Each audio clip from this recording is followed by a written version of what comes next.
Oke, saudara, tema kita di minggu kedua ini adalah Soaring Treasures in Heaven. Yang artinya adalah bersatu kita teguh, bercerai kita runtuh. Enggak, artinya. Oke, saudara, tema ini luar biasa, artinya mengumpulkan harta di surga. Kita sama-sama belajar, ya. Saya percaya bahwa setiap kita memandang harta merupakan sesuatu yang penting, menarik bagi setiap kita. Setiap orang dengan senang hati, bahkan dengan sengaja mencari harta untuk kepuasan diri mereka selama di bumi ini. Setuju? Oleh sebab itu kita bekerja, kita buka toko, kita dagang, kita ngumpulin harta, kita ngumpulin cien, kita ngumpulin cuan. Bukankah itu semuanya untuk memfasilitasi diri kita? Bahkan sampai akhirnya kita terjebak, kita terlalu fokus mengejar yang namanya cuan, cia, cien. Oke, 3C ya. Cuan, cia, cien. Sampai akhirnya kita green. Terus innalillahi wa inna ilaihi. Sampai akhirnya kita mati. Fokus selama hidup hanya kita mencari apa yang buat kita, berfokus kepada kita, untuk kita, karena kita, dan oleh kita. Pada Roma 11 ayat terakhirnya dibilang, semua itu dari Tuhan, oleh Tuhan, dan untuk Tuhan. Karena itu, persembahkanlah tubuhmu sebagai persembahan hidup. Coba lihat. Kalau saudara baca Roma 12 ayat 1, jangan lupakan Roma 11 ayat 36, kalau nggak salah sebelumnya aja pokoknya saudara lihat situ. Karena sebelum itu, karena dari dia, oleh dia, dan untuk dia. Jangan lupakan itu. Makanya Roma 12 ayat 1 dimulai dengan kata apa? Karena itu, karena apa? Karena yang tadi, dari dia, oleh dia, dan untuk dia. Jangan lupakan itu. Persembahkanlah tubuhmu sebagai persembahan yang hidup yang kudus dan berkenan kepada Allah, itu ibadahmu yang sejati. Itu artinya gini, saudara. Bukan berarti Yesus bilang, janganlah cari duit, janganlah cari harta. Bukan gitu. Tapi yang mau kita belajar siang hari atau pagi hari ini adalah gini, yuk kita ubah prioritas di dalam kehidupan kita. Nanti kita akan lihat ayatnya ya. Karena ini saudara, mengumpulkan harta di bumi tidaklah salah. Tapi sebanyak dan sebesar apapun harta yang kita miliki di bumi ini, pada akhirnya itu akan habis, akan lenyap. Dan waktu kita menyelesaikan semua perjalanan kita di bumi ini, itu gak akan pernah kita bawa. Beberapa tradisi, kalau saya tanpa mendiskreditkan sebuah tradisi atau tradisi tertentu ya, gitu. Kalau saya lagi pelayanan kedukaan di Bandung, kalau saya lihat cek ruang sebelah, bukan cek toko sebelah, cek ruang sebelah, kadang-kadang mereka ada yang sengaja membakar rumah-rumahan, membakar mobil-mobilan, gitu? Membakar pesawat, bahkan Yungjennya pun dibakar. Maksudnya Yungjenannya dibakar. Yungjen, you know Yungjen? Pembantu dibakar, duit dibakar. Saudara, tahu maknanya itu apa? Itu kan maknanya gitu, kalau misalnya dibakar itu supaya nanti si engkong di sana punya rumah yang gede, ada kendaraan kesana kesini, ada supirnya, ada Yungjennya buat beres-beres. Gusti anu maha suci, saya bilang, apakah Tuhan sekecil itukah ide sorga? Sampai di sana tidak harus, sampai di sana harus kita harus kirim tempat ke sana, betul? Kan saya tahu katanya yang pernah naik ke surga, katanya loh, saya belum pernah naik ke surga. Ada yang udah pernah naik ke sini, ke surga dan turun lagi ke sini. Kenapa harus turun lagi? Padahal diem aja di surga, ngapain juga harus turun lagi ke bumi? Karena ada ya, saya sudah naik ke surga, kemudian saya turun lagi, ngapain cek orang mengecicil di surga? Kita turun di. Saudara, ada yang pernah ceritakan katanya lantai di surga itu dari emas dan batu permata. Cek orang butuh pembantu tuh, ini tuh. Geus herang, geus tong tadi tuh usah disapuan, terus lagi pel bener tuh. Udah mengkilat, gak usah lagi ngapain pembantu? Butuh dipijitin, gak usah. Sudah tidak ada rasa sakit lagi di sana.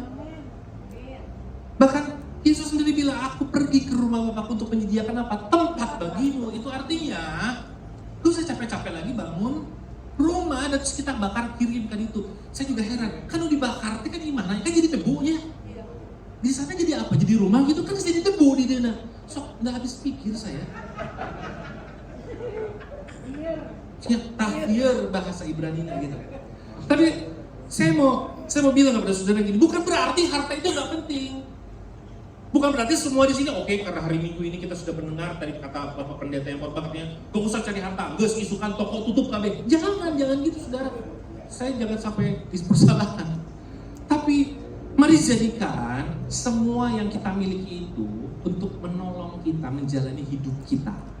Itu dititipkan Tuhan untuk membantu menggenapi rencana Tuhan dalam hidup kita. Itu pandang harta, kekayaan, uang yang kita miliki itu sebagai aplikasi kalau di handphone atau sesuatu yang Tuhan sengaja berikan. Saya bilang sengaja berikan untuk apa? Untuk menolong kehidupan kita menggenapi rencana Tuhan, bukan rencana kita. Ya, kita akan belajar sama-sama. Ya, bahkan di sini ada hal yang Yesus ajarkan bahwa selain harta di bumi ini, ada juga harta di sorga. Nah, ini yang kita lihat, yang akan kita pelajari hari-hari ini.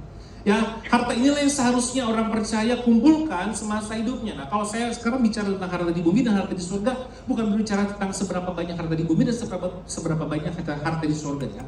Apa yang sedang ajarkan adalah sebuah konsep dulu. Oke, saya mulai dengan sebuah statement seperti ini dulu. Fokus mengumpulkan harta di surga adalah menetapkan hal kerajaan Allah. Sekali lagi saya mau katakan menetapkan hal kerajaan Allah. Semuanya tentang kerajaan Allah. Kerajaan Allah itu apa? Pusat pemerintahannya cuma satu, Yesus. Ya, kita diperintah oleh Tuhan. Kita berada dalam sistem kerajaan Allah sebagai prioritas yang utama. Nah, kata kuncinya adalah prioritas. Prioritas itu berarti menempatkan mana yang lebih duluan. Betul? Saudara kalau sikat gigi, kumur-kumur dulu atau sikat gigi dulu? Kumur-kumur dulu bersih gigi kan? Ya, oke. Saya sekarang ini, waktu saudara sikat gigi dulu atau berodolnya? Odol baru sikat kan? Itu menentukan mana yang lebih dulu urutannya. Betul? Saudara masak telur, oke? Telurnya dipecahin dulu, baru nyalain kompornya, dikasih minyak atau gimana? Enggak kan? Nyalain dulu kompornya, minyaknya dituangkan, telurnya dipecahkan. Itu urutan. Itu prioritasnya berarti. Prioritasnya apa dulu? Panasin kompornya, tuangkan minyaknya, pecahkan telurnya. Oke? Gitu. Nah, sesuatu yang dilakukan di luar prioritas itu namanya gagal. Setuju nggak? Let's say, saudara masak telur, diceplokkan heula. Loh, saudara mengesampingkan prioritas yang lain. Saudara nggak nyalain kompornya. Asak mau, kenyai mau ya. Oke, jadi yang kalau dilakukan tanpa prioritas atau satu prioritas dihilangkan saja, itu gagal. Gitu. Dan jangan lupa urutannya seperti apa. Fokus mengumpulkan harta di surga adalah menetapkan hal kerajaan Allah sebagai prioritas utama di atas segalanya dan hati yang terikat pada Kristus sebagai pusat kehidupan. Nah, inilah harta di surga, mengumpulkan harta di surga. Jadi bukan tentang banyak-banyak harta di surga. Berarti kalau banyak-banyak kayak di surga, ayo tentang benghar nasaha.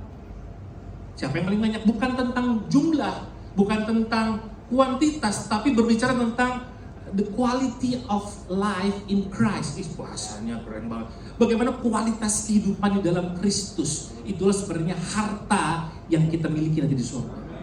Itu yang sedang kita kumpulkan di sini. Lalu sebab itu kenapa sih setiap hari Rabu kan di sini kakaknya ada yang Rabu, ada yang maybe ada yang Kamis, ada yang Jumat, ada yang Sabtu, whatever itu. Terus ada Kingdom Prayer hari Sabtu, ada hari Minggu ibadah. Kenapa sih? Semua yang kita lakukan ini kan salah satu tabungan kita untuk kita mengumpulkan harta di surga, bukan? Waktu kita menyatakan kasih kita kepada orang yang sedang berkekurangan, orang yang membutuhkan kasih, bukankah itu kita sedang mengumpulkan harta di surga? Waktu kita memberikan makan kepada orang yang gak bisa makan, bukankah itu sedang mengumpulkan harta di surga? Waktu kita berdoa bagi orang sakit, bukankah itu sedang mengumpulkan harta di surga? Oke, konsepnya jelas ya, bagi saudara ya. Gitu. Bukan berarti kita lagi nyogok Tuhan supaya kita bisa masuk surga. Hati-hati dengan hal ini. Ada orang berkata bahwa saya berbuat baik aja, saya melakukan kebaikan sebanyak mungkin supaya saya masuk surga. Hey, hello, surga gak bisa dibayar dengan perbuatan baikmu. Masuk surga gratis gak? gratis. Tapi syarat dan ketentuan berlaku. Betul? Gratis, suruh bayar, suruh harus bayar. Tapi syarat dan ketentuan berlaku. Dari mulut mengaku bahwa Yesus adalah Tuhan, hati percaya bahwa Yesus adalah Tuhan. Betul? Ya, saudara, kita akan lihat ayat Alkitabnya di dalam Matius 6 ayat 19 sampai 21. Matius 6 ini adalah masih tentang khotbah Yesus di atas bukit. Kalau saudara baca di Matius 5 itu ada kata berbahagialah orang yang bla bla bla bla. Berbahagialah orang yang bla bla bla bla. Berbahagialah orang yang bla bla bla. Kajian teologi seperti ini. Waktu Yesus berkhotbah di atas bukit itu, orang-orang yang ikut sama Yesus itu bukan orang yang baik-baik aja. Orang yang lagi jobless, orang yang gak bisa makan, orang yang gak punya pengharapan, orang yang sedang merasa kehilangan. Itu kondisi-kondisi mereka seperti itu. Ya, ada kutip rakyat jelata yang sedang bersusah payah. Nah, waktu mereka mengambil keputusan untuk mengikuti Yesus dan memilih mendengar apa yang Yesus sampaikan, maka Yesus berkata, berbahagialah. Jika engkau hari ini sedang dalam keadaan tidak baik-baik saja, dengarkan firman Tuhan. Karena di setiap perkataan firman Tuhan ada kata-kata berbahagialah. Kalau engkau sakit, berbahagialah kalau engkau sakit, karena engkau akan mengalami mujizat Tuhan. Kalau engkau berkekurangan, berbahagialah kalau engkau berkekurangan, karena engkau akan mengalami kelimpah di dalam Tuhan. Berbahagialah. Nah, kemudian lanjut ayat 6 ini. Karena waktu mereka mengejar, waktu mereka berjalan mengikuti Yesus, yang mereka pikir adalah gini, Yesus kan bisa mengubah 5 roti jadi 2 ikan. Salah kan? Ya, kenapa sudah diam aja? Yesus kan bisa mengubah 5 roti 2 ikan menjadi kasih makan 5.000 orang, sisa 12 bakul. Itu artinya kalau saya mengikut Kristus, berarti saya akan hidup dalam kelimpahan. Saya nggak akan kekurangan. Betul? Saya akan dapetin roti, saya akan dapetin ikan, saya akan dapetin cuan, saya akan dapetin cien. Betul? Pengejaran sama Kristus kok cuma sekedar berkat sih, saudara? Kok saudara melihat sisanya 12 bakul dan sisanya kok saya makan kenyang? Ada saat itu juga orang-orang cuma melihatnya itu, ikut Yesus supaya apa? Betul, penuh. That's it. Mereka lupa ada hal yang terpenting, apa? Mendengar suara Tuhan, kemudian hidup sama seperti Kristus hidup. Lalu sebab itu gini, kadang-kadang misunderstanding, Miss Universe juga bukan. Kesalahpahaman kekristenan adalah gini, mengejar Kristus hanya sampai di titik aku diberkati, aku dilimpahi, titik sampai di situ. Kita lupa mengejar main course-nya, menu utamanya itu apa? Keserupaan dengan Kristus. Tak ada kudu digundal. Itu yang harus dikejar.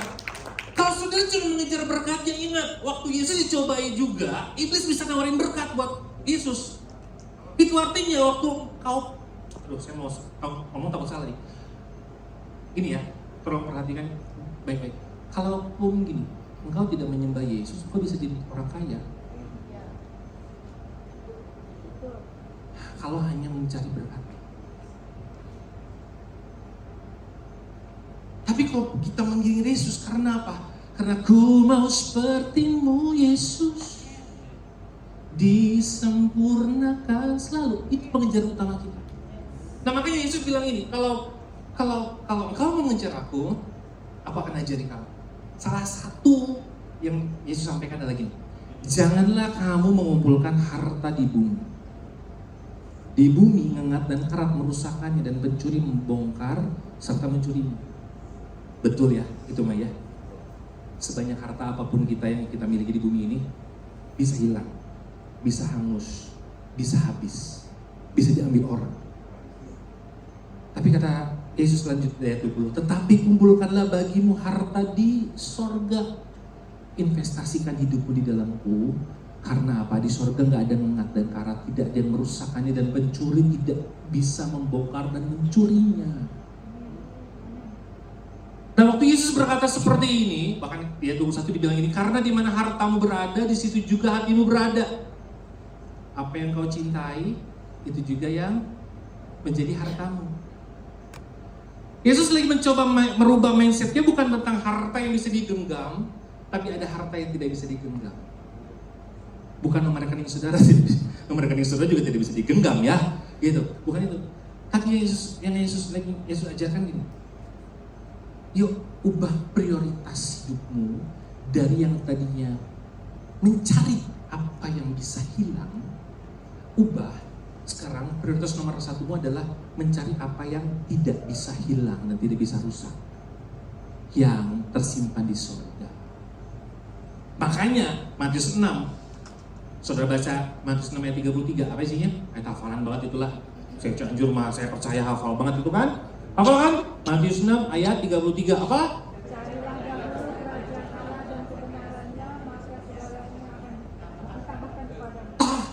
Carilah dahulu kerajaan Allah dan kebenarannya, maka semuanya itu akan ditambahkan kepadamu. Apa itu semuanya? Apa yang kau minum, makan, pakai. Oke, kalau saudara baca di ayat sebelumnya. Apa yang kau minum, apa yang kau makan, apa yang kau pakai. Itu artinya gini, kebutuhan dasarmu Tuhan jamin. Dan semua itu akan ditambahkan kepadamu. Kata ditambahkan itu artinya gini, saudara sudah punya tapi ditambahin kan. Beda sama itu akan diberikan kepadamu. Bisa aja saudara nggak punya, tapi kalau ditambahkan berarti saudara sudah punya, tapi saudara diberikan kembali. Itu artinya berkelimpahan, surplus, betul. Tapi syaratnya satu di awal, carilah dahulu kerajaan Allah dan kebenarannya. Ini berbicara apa? Prioritas again, prioritas lagi.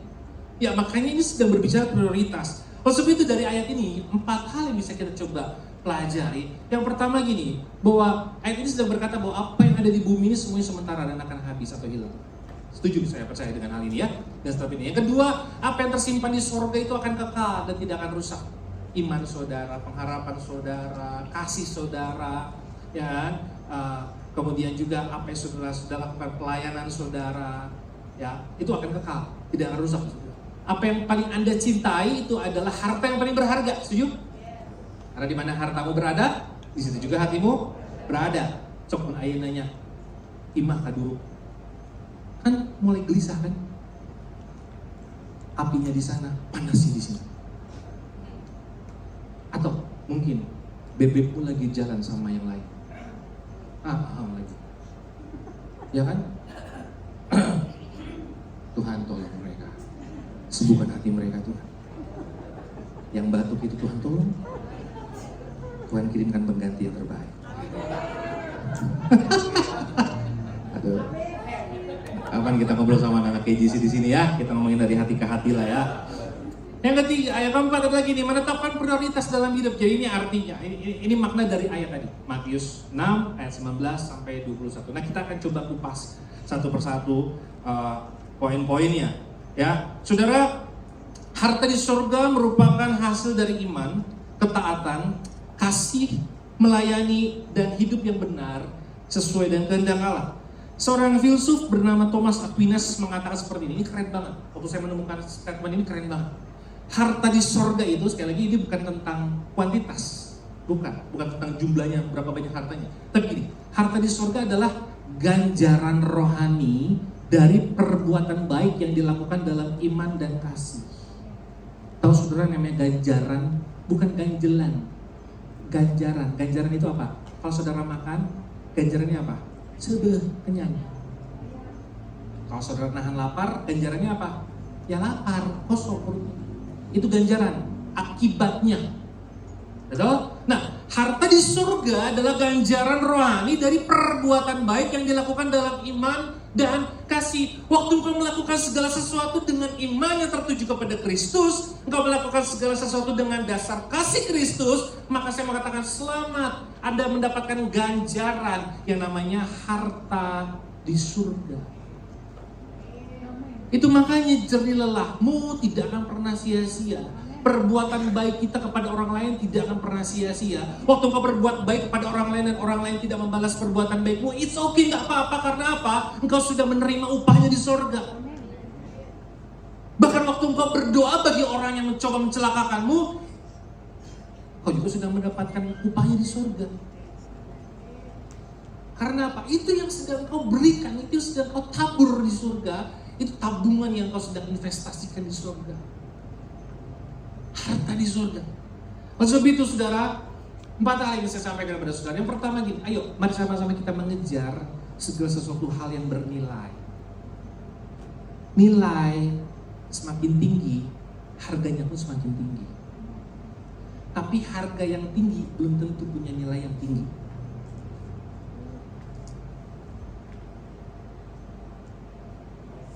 Benar nggak? Saya masih contohin. Saya tadi juga sampaikan di mana? Cipanas. Saya pernah dikasih baju sama pacar saya dulu, yang sekarang adalah istri saya tentunya. 13 atau 14 tahun yang lalu lah. Kita menikah udah berapa tahun sih? Kayak ya 14 tahun yang lalu. Sebelum menikah soalnya, sebelum menikah. Sebelum menikah jauh beberapa tahun sebelumnya. Nah, sampai sekarang baju itu masih ada. Masih saya rawat dengan baik, masih saya pakai. Intensitas pemakaiannya pasti sudah berkurang, tapi saya jaga itu baju, saya rawat itu baju. Kenapa? Karena bagi saya itu baju itu punya nilai. Saya tahu waktu dia membeli baju itu, dia belum punya penghasilan, mungkin saat itu harus ngumpulin dulu dari uang jajannya, kemudian dia beli saya baju itu. Kalau misalnya seandainya malam siang hari ini, saya bawa baju itu dan saya coba lelang di depan saudara, kemudian saudara yang nawar, oh saya beli 1 juta, 2 juta, mau apa saya jual? 10 juta, mau apa saya jual? Mau 15 juta, mau cepet ya, mau 1 M, mau 10 miliar, ada yang 10 miliar pada. Tapi bagi saya gini, saya tidak akan jual itu karena apa? Di dalamnya, di benda itu, di baju itu ada nilai yang gak bisa diukur dengan uang. Oke. Itu barang yang bernilai bagi saya. Nah, untuk memperjuangkan yang bernilai itu, saya akan rela mengorbankan apapun, Bang. Kita lihat Matius 13 yang 46 sampai 45 sampai 46. Demikian pula hal kerajaan surga itu, ingat, hal kerajaan surga menjadi utama ya. Tadi fokusnya kepada kerajaan Allah, kerajaan surga. Hal kerajaan surga itu seumpama seorang pedagang yang mencari mutiara yang indah. Beberapa penafsir mengatakan bahwa mutiara yang indah ini adalah mutiara yang limited edition. Maybe cuma 1, the one and only yang ada di dunia ini. Mutiara yang indah. Biasanya kalau para kolektor yang mencari seperti ini, saudara tahu mutiara segede apa? Segede gini kan mutiara ya? Enggak lah, mutiara segede gini kan? Gitu? Segede itu. Kemudian ayat 46, setelah ditemukannya mutiara yang sangat berharga itu, ia pun pergi menjual seluruh miliknya lalu membeli mutiara itu. Untuk barang yang sekecil itu, dia bersedia untuk melepaskan yang besar yang dia miliki. Karena apa? Karena dia tahu mutiara itu berharga, mutiara itu terindah, dan mungkin di balik mutiara itu dia melihat ada sebuah nilai yang sangat tinggi. Sehingga berapapun harganya akan aku tebus itu mutiara. Oke? Saudara, saat menemukan sesuatu yang bernilai, kita akan dengan rela melepaskan apa yang kita miliki hanya untuk memperjuangkan apa yang menurut kita itu bernilai. Kalau saudara melihat bahwa komsel itu bernilai, maka engkau akan memperjuangkan komsel itu. Sekalipun baru pulang kantor, baru pulang kerja, masih capek. Yang nama gogoleran, leye-leye, santai. Tapi harus komsel, karena tahu komsel itu bernilai, saudara akan memperjuangkan itu. Kalau saudara bisa melihat bahwa kingdom prayer itu bernilai, jam berapa kingdom prayer dia? 5:30. Sekalipun saudara baru pulang kerja, baru selesai nongkrong sama teman-teman, yang namanya udahlah pulang ke rumah, istirahat karena besok mau pelayanan. Tapi karena sudah melihat kingdom prayer itu bernilai, ada nilai, saudara akan memperjuangkan itu. Termasuk juga pasangan saudara, bukan? Waktu saudara sebelum menikah, saudara perjuangkan itu kan karena apa? Ada nilainya, bernilai. Oleh sebab itu sesuatu yang bernilai pantas untuk kita perjuangkan. Termasuk juga waktu saudara menyatakan kasih kepada banyak orang, saudara pun akan memperjuangkan kasih itu. Sekalipun mungkin kau harus kehilangan apa yang kau miliki. Karena apa? Kasih bagimu adalah nilai. Suatu saat saudara kalau masih kenal dengan almarhum Putra, teman saudara saya, almarhum. Suatu saat dia pernah karena ada batu di saluran urinnya, jadi udah mulai turun, kesakitan kan, sakit banget itu ya, ada batu gitu. Tiba-tiba jam 2 subuh gitu, jam 2 pagi dia telepon saya, tolong dong anterin gua ke rumah sakit. Saudara, jam 2 subuh itu kan jamnya paling menyenangkan ya, buat aduh Gusti. Tapi tahukah saudara, oke, saya akan keluar, saya akan keluarin motor saya jemput dia ke kosannya, saya bawa ke rumah sakit. Di rumah sakit saudara, kita Mayarandi. Tapi apa? Saya rasa gini, saya mau bilang ini, karena saya punya nilai, itu apa? Kasih. Saya sedang menunjukkan kasih saya kepada sahabat saya. Berapapun harganya, saya akan bayar. Dan yang kedua, waktu anak kami lahir, anak kami ini bilirubinnya tinggi, jadi waktu pas pulang akhirnya dia harus ke rumah sakit lagi untuk ditinggal di rumah sakit, masuk ke karburator itu, sorry maaf saudara, inkubator. Karburator itu, Gusti, inkubator. Dasar untuk main kalkulator, inkubator. Dan dokter yang menangani anak saya ini kudu pakai yang namanya ASI. Sementara istri saya harus pumping kan di rumah. Dan tahukah saudara, saya jam 12:30 pagi atau malam lah itu, pokoknya saya harus mengantarkan ASI itu yang hanya seberapa mili itu dari rumah ke rumah sakit. Kalau saya melakukannya ini tanpa kasih, saya pasti akan hitung-hitungan. Tapi saya tahu, saya punya nilai. Saya sedang memperjuangkan nilai. Apa? Kasih. Kita punya nilai di rock ini. Nilainya apa saudara? Life, love, integrity, grace, humility, truth. Yuk, kelima itu aja dulu kita hidupi. Kita akan perjuangkan itu. Saudara, ya. Nah saudara, dalam mengumpulkan harta di surga, kita harus rela melepaskan apa yang selama ini dianggap berharga untuk mendapatkan sesuatu yang lebih bernilai. Beda harga dengan nilai. Oke? Apa yang berharga bagi kita?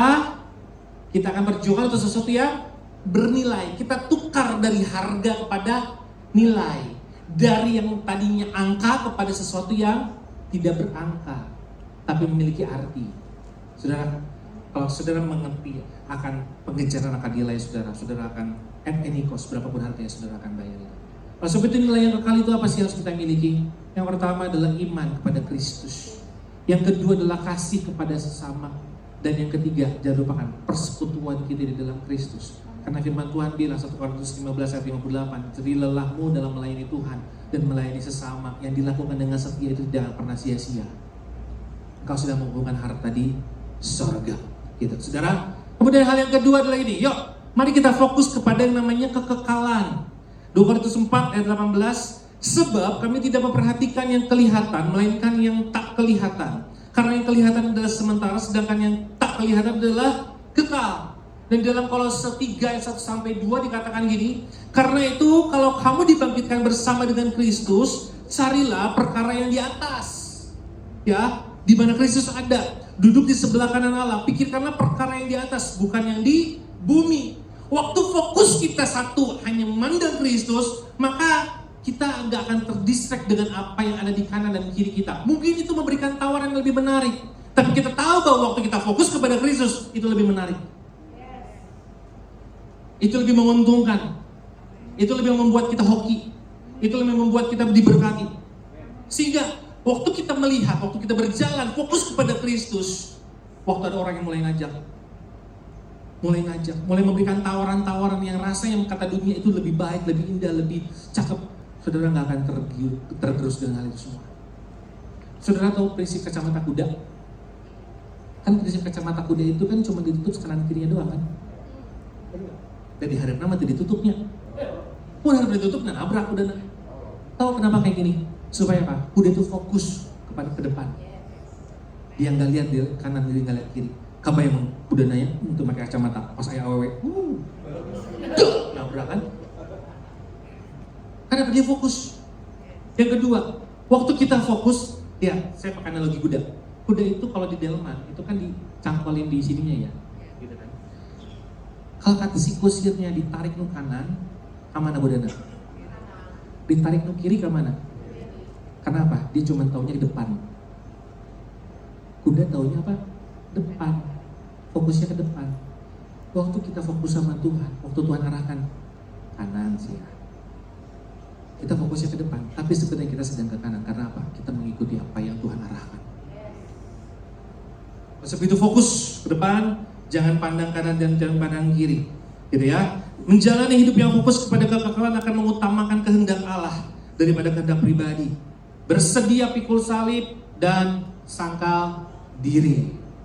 Kita lepaskan semua egonya kita tetapkan bahwa rek nurut apa kata Tuhan, terjadilah sesuai dengan kehendak Tuhan. Itu yang terbaik. Waktu kita berserah penuh tadi, ku berserah penuh, itu artinya Tuhan, semua yang terbaik aku percaya itu terjadi dalam hidupku. Semua yang terindah itu terjadi dalam hidupku.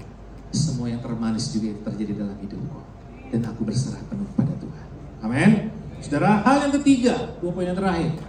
Mari kita tempatkan hati kita di posisi yang benar. Karena di Matius 6 ayat 21 dikatakan, karena di mana hartamu berada, di situ juga hatimu berada. Kalau engkau menempatkan harta dan menjadikan harta yang apa? Harta yang paling berharga itu uang, ya berarti hatimu ada di uang. Sederhananya gitu. 1 Timotius 6 ayat 10. Karena akar dari segala kejahatan adalah uang. Oke? Karena akar dari segala kejahatan adalah uang. Berarti uang tidak bersalah ya? Gak punya salah. Tapi kalau cinta yang berlebihan sama uang, sampai akhirnya terus kita memburu uang, salah. Oke? Dan itu menjadi akar dari segala kejahatan. Sebab oleh memburu uanglah beberapa orang telah menyimpang dari iman. Mereka menjual iman mereka. Mereka lebih memilih uang daripada memilih Tuhan. Mereka lebih mencari uang daripada mencari hadirat Tuhan. Gitu. Dan menyiksa dirinya dengan berbagai-bagai duka. Senjata makan tuan. Semakin mencari uang ternyata, semakin mencintai uang, semakin justru kita mendekatkan kepada masalah. Semakin kita memburu uang, semakin mendekatkan diri kita kepada masalah. Karena di mana hatimu berada, di situ hartamu berada. Atau di mana hartamu berada, di situ juga hatimu berada.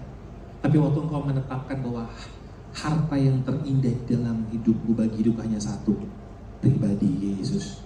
Wow, hatimu dan hati Yesus menyatu. Sudah sama-sama kan, coba bikin love kayak gini. Hatiku, hati Yesus menyatu.